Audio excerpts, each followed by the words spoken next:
Citizenship amendment act जो है वो नोटिफाई हो गया है, केंद्रीय गृह मंत्रालय ने इसे कानून बना दिया है। अब आप अगर चाहें तो जो ऑनलाइन पोर्टल बनाया गया है उसके ऊपर लॉग इन करके रिक्वायर्ड डॉक्यूमेंटेशन देकर नागरिकता हासिल कर सकते हैं। सरकार ने डूज एंड डोंट्स जो है वो बता दिए हैं। हमारे साथ जो शख्स हैं अभी हिंदू सिंह सौदा साहब, काफी समय से पाकिस्तानी रिफ्यूजीज के लिए लड़ाई लड़ते रहे हैं, क्योंकि डॉक्यूमेंटेशन को कभी कभी लेकर लड़ाई होती थी, कभी कभी नागरिकता को लेकर होती थी। तो सर आपके पास अभी किस तरह के लोग सामने आते हैं, उनको क्या सीए का बेनिफिट होगा? देखिए, सीए का बेनिफिट दो चीज में तो होगा ही। एक तो ये है कि 6 साल जो है वो सबके लिए कर दिए गए हैं। अदरवाइज जैसे आदमी वो जो कि थर्ड जनरेशन आ गई है, अब थर्ड जनरेशन नेचुरलाइजेशन में जा रही थी, तो नेचुरलाइजेशन में कम से कम उसकी मिनिमम अप्लाई करने के लिए जो पीरियड है वो 12 ईयर्स है, या फिर बाकी लोग हैं उनको 7 साल लग रहे थे, तो वो 6 ईयर्स जो है वो सबके लिए नेचुरलाइजेशन के लिए भी कर लिया है, तो ये तो अच्छी बात है। और जो वैलिड डॉक्यूमेंट्स की नेसेसिटी थी उसको भी वेव ऑफ कर दिया सीए में, ये भी अच्छी बात है। लेकिन जो कट ऑफ डेट रखी है इन्होंने 31 दिसंबर 2014, ये ठीक बात नहीं है हमारे हिसाब से, क्योंकि बहुत सारे लोग हैं, क्योंकि हमारे पास में आंकड़े हैं कि 35,000 जो लोग हैं उनमें से आधे से ज्यादा जो लोग हैं वो 2014 के बाद में आने की वजह से रह जाएंगे। तो इस पर एक बिल्कुल एक ऐसी नीति जो कि विस्थापितों के और खास करके शरणार्थियों के हक में आप जब बनाने ही जा रहे थे, और पूरे देश के अंदर इतनी बड़ी बहस हुई है, और पूरे पार्लियामेंट के दोनों हाउसेस के अंदर इतनी, देश के साथ में पार्लियामेंट में तो हुई है, तो इतना जब करने जा रहे थे तो ये परमानेंट मैकेनिज्म के तौर पर अगर उभर करके आता, जिसमें कि आप आने वाले जो है, क्योंकि आखिर परसिक्यूट जो जनवरी में आया 2015 में, वो भी सेम ग्राउंड्स हैं, उसी वजह से ही आया है, तो ये फिर भेद किस बात का? तो ये नहीं होना चाहिए। और मैं अभी भी कहता हूँ कि ये नोटिफाई करने के लिए अभी भी ये नोटिफाई कर लें, क्योंकि ऐसा पहले हो चुका है नोटिफाई कि इनको इसके लिए पार्लियामेंट जाने की जरूरत नहीं है, एमएचए खुद नोटिफाई करके इसमें जा सकता है। सर ये जो डॉक्यूमेंटेशन की बात हो रही है, केंद्रीय गृह मंत्रालय ने बोला है कि आपको ये डॉक्यूमेंट्स देने की जरूरत है, जिसमें पासपोर्ट भी शामिल है, या कोई जहाँ पे आप पहले रहते थे वहां पे कोई लैंड का कोई अगर डॉक्यूमेंट है, तो अलग अलग चीजें की जो है बात की जा रही है। ये कितना जरूरी है कि डॉक्यूमेंटेशन दिखाएं ये लोग? देखिए, डॉक्यूमेंट्स मेरे ख्याल से बहुत काफी कुछ, तो अगर आप देखें इसका जो प्रोसेस इन्होंने लेट डाउन किया है उसमें बहुत सारे तो वेव ऑफ कर दिए हैं उन्होंने, बस इसको एक सिंपल तो उन्होंने रखने की कोशिश की है। और फिर मैंने जैसे आपसे अर्ज किया कि मैं एक्चुअली क्योंकि रात से कल से मैं लगातार जो है वो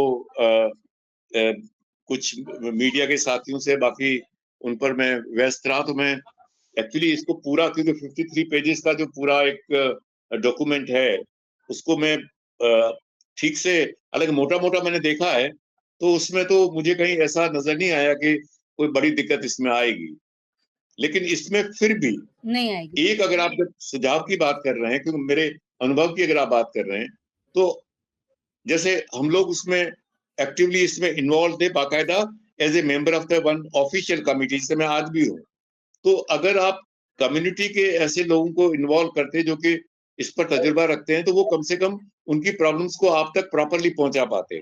अब जैसे मान लीजिए, आप फर्ज करें कि एक साथ जोधपुर के अंदर जहां पर 18,000 रजिस्टर्ड हैं एफआरओ के, वहां पर नॉन सिटीजन्स, अब उनमें से 500 लोगों ने अप्लाई किया, वो कहाँ किस किस ऑफिसर के पास में जाते रहेंगे? एम्पावर कमेटी के पास में तो पहले जाएगा, बाद में जाएगा, लेकिन पहले भी तो दिक्कतें आएगी। तो मेरे ख्याल से ये भी एक तरीका हो सकता था, लेकिन सरकार ने शायद कुछ सोच करके कुछ ज्यादा ही ट्रांसपेरेंट होने के लिए किया है, तो हम तो इसका भी स्वागत करते हैं, अच्छी बात है। लेकिन इसके रिजल्ट आपको कुछ दिन बाद में ही देखने को मिलेंगे। अभी तो हम 2 दिन बाद में आपको बता सकते हैं कि क्या हालात रहते हैं। और एप्लीकेशन का भी जो प्रोसेस है वो सिंप्लीफाई किया गया है, और जो मॉनिटरिंग है वो भी लिखी गई है, कैरेक्टर सर्टिफिकेट की भी बात की गई है।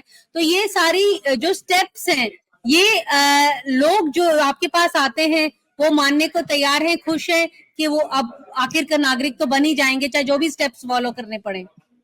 अभी तो आज पहला दिन है, तो अभी तो उस खुशी से बाहर नहीं आ रहे हैं कि सीए लागू हो गया है, और मुझे लगता है कि जब अप्लाई करेंगे और ये जो आप जिस प्रोसेस और प्रोसीजर की बात कर रही हैं, ये जब उनके सामने आएंगे और दिक्कतें आएंगी, तो फिर शायद ये उसके बाद में ये आना शुरू होंगे। तो उसमें अभी शायद 2-4 दिन का वक्त तो है।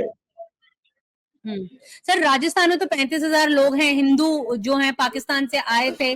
कुछ ऐसा आंकड़ा देश भर का होगा जिन जिन लोगों को इसका फायदा होगा सीए का?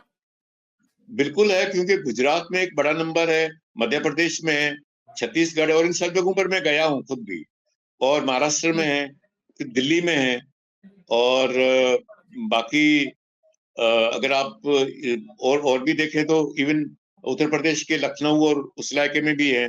तो ऐसे देश के बहुत सारे लगभग 9 ऐसे स्टेट्स हैं जहां पर के ये लोग फैले हुए हैं। तो ये, लेकिन अब जो नंबर है वो नंबर लगभग 80,000 के आसपास है।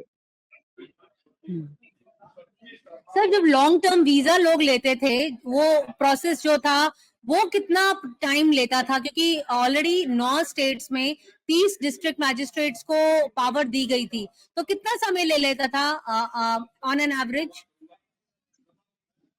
लॉन्ग टर्म वीजा देखिए, 1 साल जो प्रोविजन है वो तो ये है कि जो डिस्ट्रिक्ट होम डिपार्टमेंट होता है, मतलब एफआरओ जब होम डिपार्टमेंट को भेजता है 6 महीना और 6 महीने बाद में वापस रिव्यू करता है, तो मतलब साल भर के अंदर उनको एमएचए को भेजना पड़ता है, मिनिस्ट्री ऑफ होम अफेयर्स को।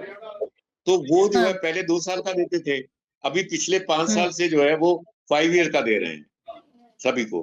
लेकिन उसमें भी फिर कुछ 5 ईयर का 5 इयर्स का, अच्छा ठीक है। एलटी जो वैलिड रहता है, तो उसके बाद में वापस रिन्यू तो करेंगे। Thank you so much, thank you sir, आपने हमें एक्सप्लेन किया। अभी मोडालिटीज जो है वो शुरू के दौर पे हैं, तो अभी दिक्कतें तो आएंगी, लेकिन हम आपसे दोबारा रूबरू होंगे कुछ समय बाद, ताकि तब और अच्छी तरह से आप हमें समझा सकें कि क्या इश्यूज हैं और कहाँ प्रॉब्लम्स आ रही हैं। Thank you so much sir. बिल्कुल खुशी थैंक यू होगी। सर।